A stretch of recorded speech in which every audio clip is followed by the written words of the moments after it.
Alright, we're attempting to duplicate the method of unseizing stuck pistons on a motorcycle that's been sitting around for several years. This is my 1985 VF1100 Honda Sabre, which you can see I've done a frame-off restoration on at some point in time. I think I finished that in 2005. It is now 2014. I believe the last time I rode the motorcycle was around 2011. So it's been at least 3 or 4 years. The gas tank was full of rust and the pistons are rusted in their bore. So after looking at all the videos on YouTube, I chose the one from the redneck fellow who was unseizing a 1984 VF1100 Sabre.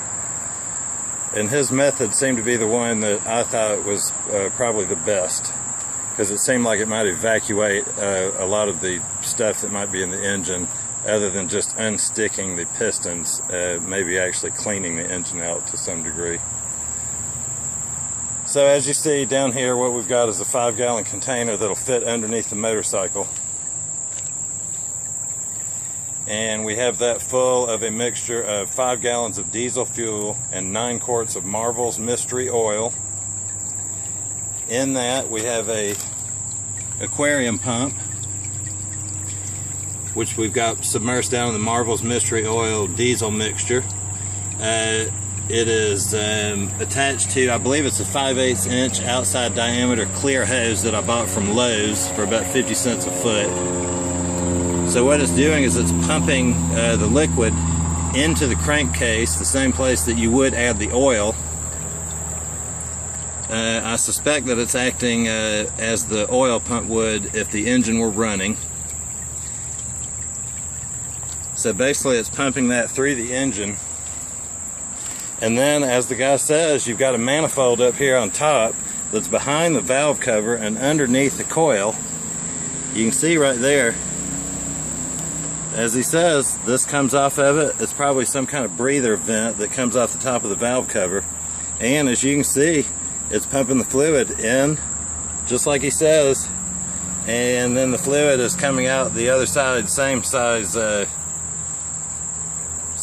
clear tubing from the home improvement store. So basically I've just got it coming down this way and just going underneath the motorcycle back into the container. And you see it's coming out. I've got a t-shirt in there using that as a filter to catch any sediment.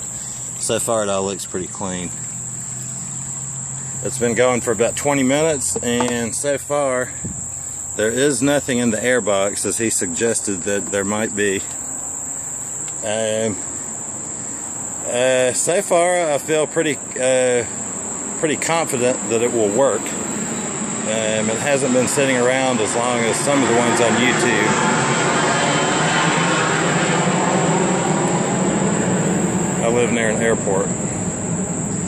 Anyway, what I'll do is I'll let this run for a little while, then I'll pull the plug there and see if there's any fluid coming up from under the cylinder, or from under the piston. Alright, then we'll see what happens. So far it actually is working the way he said that it would work.